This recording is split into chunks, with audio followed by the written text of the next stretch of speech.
The Institute of Heart Math said this: there is also new data suggesting that the heart's field is directly involved in intuitive perception beyond mind through its coupling to an energetic information outside the bounds of space and time. Yes, outside the walls of the illusion. Thus, they want heart-closed people so that we do not breach the walls of the illusion and stay within it. That is why they have structured society as they have, and in section 2 I'll explain all that in detail. So, the idea is to hold us here and keep us detached of an awareness and an influence from that. Corporations are people, my friend.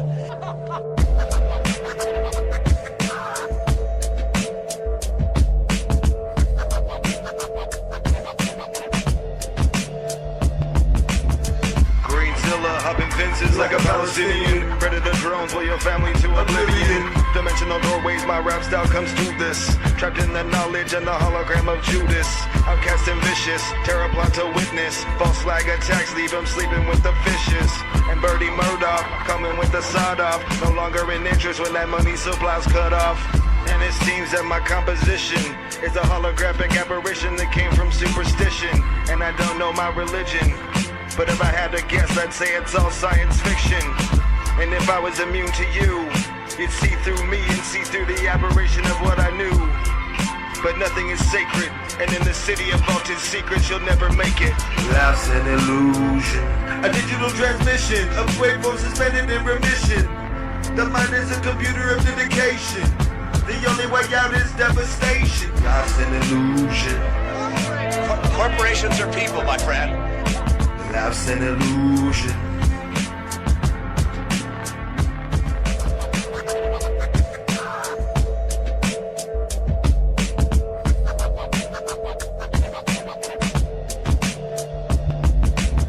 Say actions act more than words, but right now my words wanna murder. Like in the back of a psycho's head, he thinks he wants to hurt her.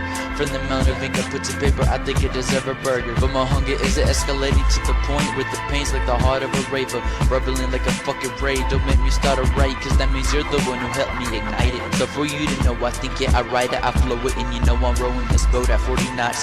You think you can catch up? I think not, because stereo speakers and headphones making you don't feel like it's right at home, free to roam. My flow and style's what I invented. Don't ask, cause it will never be rented. If I have to, I will fence it. Grab my gun with my left hand, aim it at your face as my gun goes bland. The tricky illusion is pollution. They have hidden what they're doing as I revealed what I'm Life's pursuing. an illusion, A digital transmission of waveforms suspended in remission. The mind is a computer of dedication. The only way out is devastation. life's an illusion, Corporations are people, my friend. life's an illusion.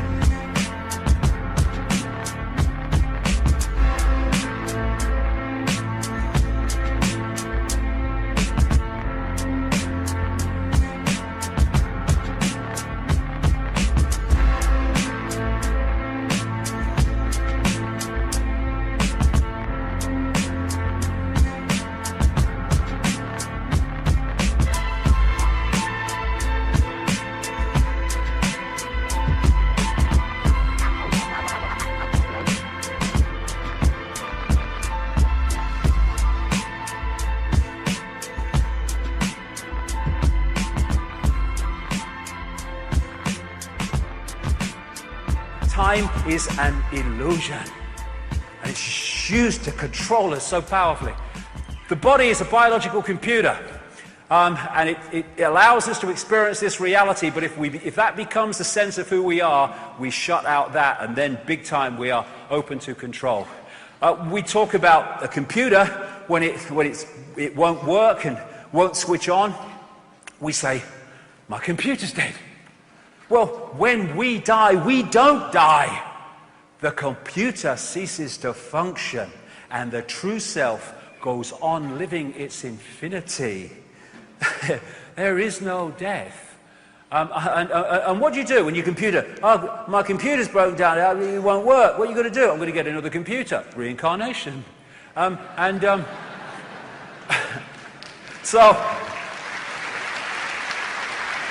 Then you have computers going into sleep mode.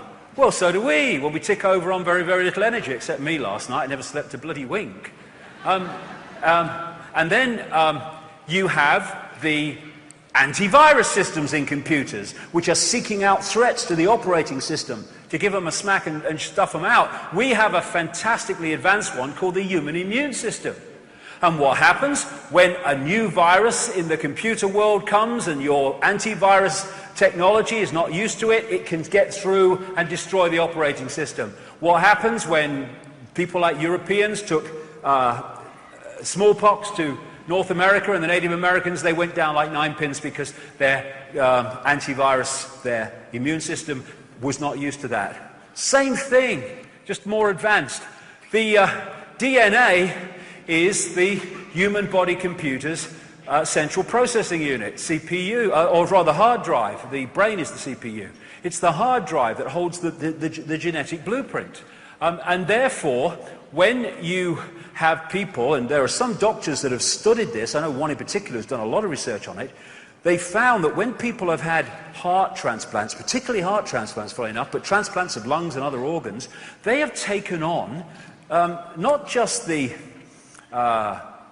characteristics, personality-wise, of the donor, but also aptitudes and gifts, like suddenly they can paint well and they didn't before. And people are going, why? This is a mystery. No, it's not a mystery.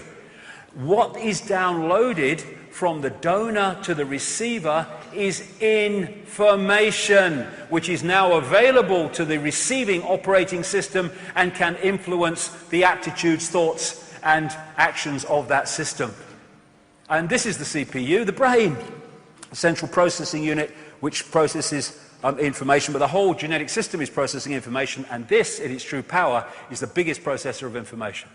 And this is an enhanced picture taken at the Necker Hospital in Paris, where they put tracer dye into acupuncture points in, the acupuncture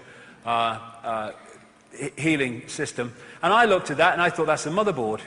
And it's interesting because what's passing through these meridian lines is what the Chinese call qi. It goes back thousands of years.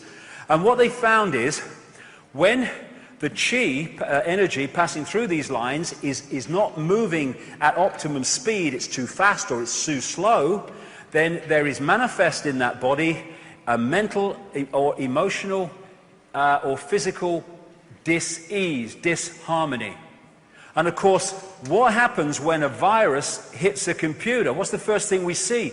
Hey, my computer's ever so slow today. Yes, because the information is not passing round to optimum, so the computer is malfunctioning. The information is not passing around the body to optimum.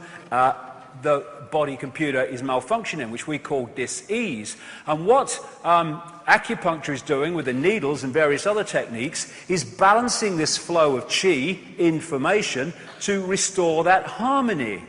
So someone like Dogma, what do you think of that, Dogma? Oh, rubbish, rubbish. How can you put a needle in a toe to cure a headache? It's ridiculous. Okay, let me just take you through that, darling. These lines go around the body. They are circuits. And if the circuit affecting the head and causing the headache is blocked in the toe, Dogma, it's no bloody use putting a needle in the head, mate, is it? Is it, really? No. And that's the other thing. Computers and computer viruses, what are they? They are rogue information. They are rogue information that distorts the information balance and harmony of the computer operating system and thus distort the way it operates. When it happens in human beings, we call that illness and disease. Distorted information. That is what this is. That's what this is. They are distorting the operating system, the human body, so it will not read reality in its true potential sharpness and clarity. Therefore, here in the holographic world of the conscious mind, we see food additives, stuff in water like fluoride, and all the crap that goes in kids' sodas and sweets and candies, all that stuff. But if you take that down to its base state, these are all vibrational information fields of great distortion, and thus they are distorting the information balance of the body, and that's how food additives and additives to water and all the other stuff cause mental, emotional and physical dis-ease. And they're doing it on purpose, and they're doing it on purpose because they are freaking insane. Walk through fire in another state of awareness and you don't get burned. We are decoding the solidity. It's part of the process that we are going through to create this reality. Quantum physics has long shown this reality is not solid and can't be solid. They say it's made of atoms. Well, atoms have no solidity. As someone said, quite rightly, that if you take the nucleus of an atom to be the size of a 10-cent piece, then the atom would have to be about the size of a cathedral. And the rest would be empty space. Actually, it's not empty space. It's just a packet of bloody energy. And you know, when you put a disk in a computer, as the decoding process goes on to put it on a screen, certain processes happen. This thing that they call atoms is just one of the processes to turn vibrational information through electrical into digital and holographic. We live in a holographic world, illusory physical. And this is very, very important, because if you think the world is solid, what is solid? What's solid another word for? Limitation. I can't. Once you realize it's fluid and you can play with it, once you start to awaken to it, then limitation starts to be diluted. They don't want people with diluted limitation. They want people with a perception of total limitation. So this is a studio where they make holograms. Basically, there's a laser. They break it into two sides. One goes onto a photographic print. One goes onto the print and bounces on, collides with that part of the laser, having taken on, in effect, vibrationally, the image that they want to holographically take a picture of. And so what happens on the photographic print is you have what they call in holographics, here we go, waveform, a waveform interference pattern. And it's basically like dropping two pebbles in a pond, and the waveforms go out from that, and as they collide, that is a waveform representation of where those pebbles dropped, how big they were, how fast they dropped. All those things are encoded in that waveform. If you could decode it, it would tell you that. And this is a holographic waveform on a holographic print. Looks like a fingerprint. I would suggest that's absolutely not an accident. Anyway, all you do then, because that is waveform information. It is another version of the waveform construct of the whole universe, which plays out into this by decoding it. And then when you decode this by firing a laser at it, amazing things happen. Apparently three-dimensional images appear. And they look as solid as you and me, but you can put your hand through them because they're illusions. There again is the print, fire a laser at it, bingo, there's a three-dimensional image. These are all holograms. Another hologram, another hologram. Oh, God, if only. But I'll talk about her after we've had a bit of lunch. Yes, I've lost my knighthood, you know. I've lost my knighthood. It was the Satanism at Balmoral that did it in the end. That was the clincher. Anyway, this is a guy on a stage in Melbourne. This is a guy on this stage in Adelaide, and he is a holographic projection. They're using more and more holograms in all these different ways. There's an Elvis hologram there. That's CNN playing with holograms. And thus, this physical world that seems so solid is actually a decoded reality through the digital to the holographic. I mean, you know, you can look at a computer game and the best of them look real solid when you're looking at the screen. It's just information being decoded. The world is holographic, of the conscious mind. In 2009, after I've been talking about this and writing about this for years, I came across this New Scientist magazine, centre of mainstream science in Britain magazine, from 2009, and the front cover was, "You are a hologram projected from the edge of the universe." Because some mainstream scientists even now are seeing that the cul-de-sacs exist for all the mainstream explanations for reality. They go nowhere. There has to be another explanation, and a number of them are now going into the holographic level. But we're not. It's not a hologram projected from the edge of the universe. It's not. It's a hologram being decoded from information that pervades the frickin' universe. That's what it is. And there's this other thing about this question that many scientists have when they've seen that something can take a waveform and a particle form at the same time. How is that possible? Well, let's look at the hologram. When you have your holographic print, your information construct in waveform, and you decode it with the laser and it projects the three-dimensional illusory physical image, then you have the physical and you have the waveform at the same time. Not only that, they have to exist at the same time, because that is merely a projection from that. Take away that, you take away that. And the other great thing is, it explains so much, this one. The other great thing about holograms is that every part of a hologram is a smaller version of the whole. Thus, if you take a holographic print and you cut it into 4 and fire the laser at each one, you do not get a quarter part of the picture, you get a quarter-size version of the whole picture. So every part of a hologram is a smaller version of the whole. Yes, the smaller you go, the less clarity you get, but it's still a smaller version of the whole, and that's what this is. Reflexology and acupuncture and other alternative ways of healing can find places on the hands and the feet where they can treat organs and other parts of the body, because the feet, the ear, the hand are just smaller parts of the body hologram. Therefore, there is a connection between them fundamentally, and if you treat the smaller part of the hologram, you affect the whole hologram. This is why acupuncture can find, reflexology can find these points on the ear, for instance, which represent all different parts of the body. And palm reading and all that stuff is from this, because in that hand is information from the entire body. So we have as above, so below. We have the human energy field in the smaller part of the hologram, and we have the earth energy field in the greater part of the hologram. We have the hologram again expressed there in the brain cell and the universe.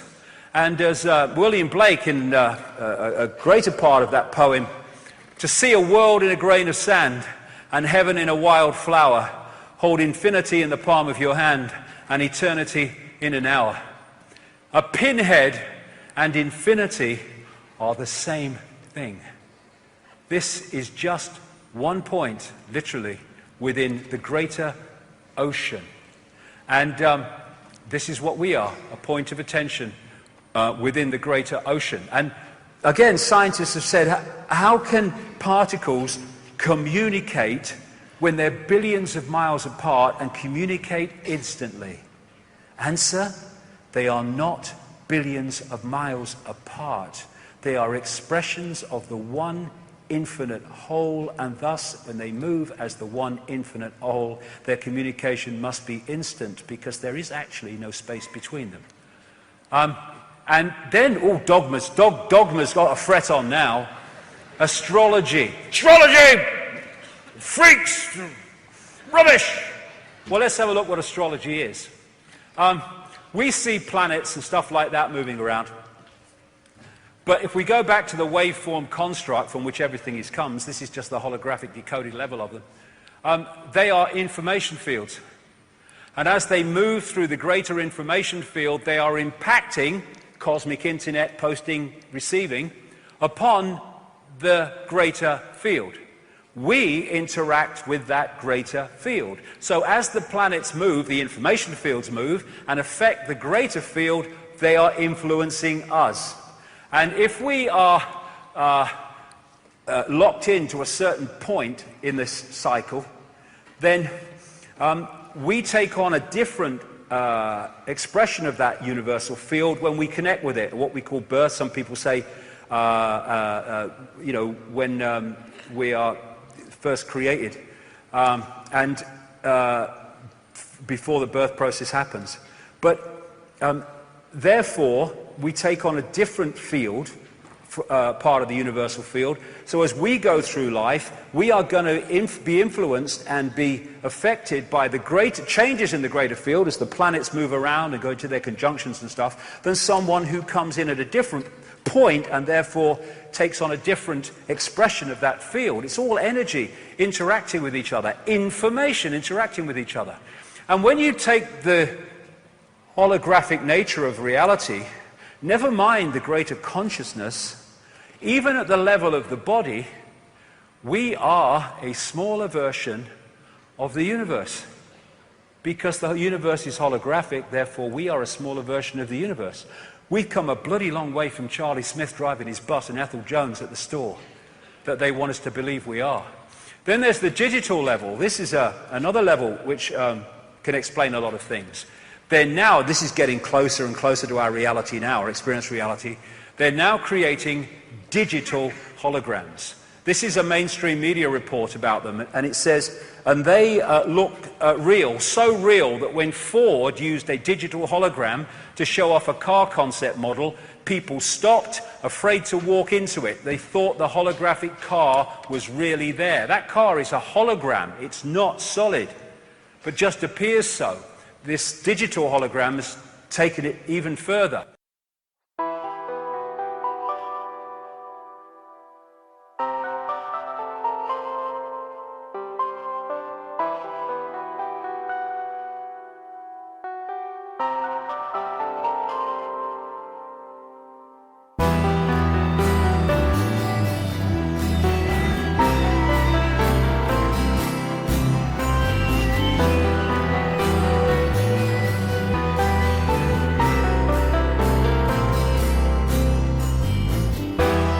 Holograms inside your mind.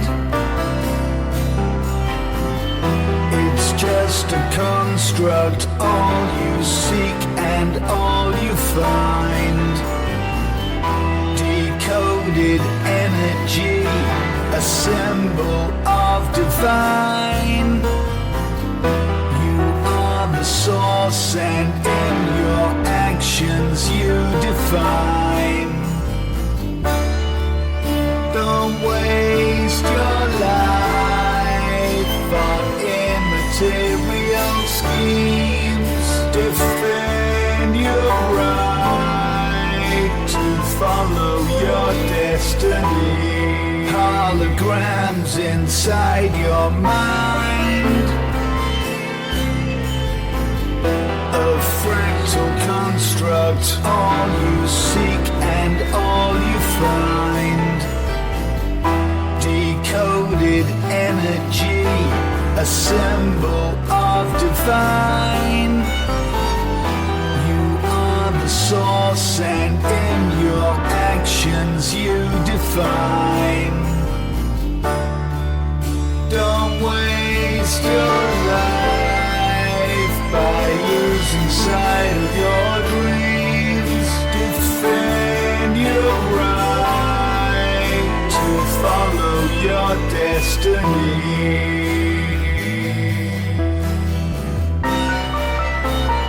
Follow your destiny.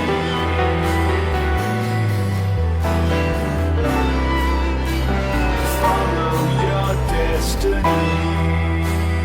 I mean, what is destiny anyway? It's just a destination or path we choose to follow. I mean, who am I anyway? I know they told me I was. I mean, it's just labels. We all have, labels. They say, I'm different to that man over there. I've got to distrust him. Well,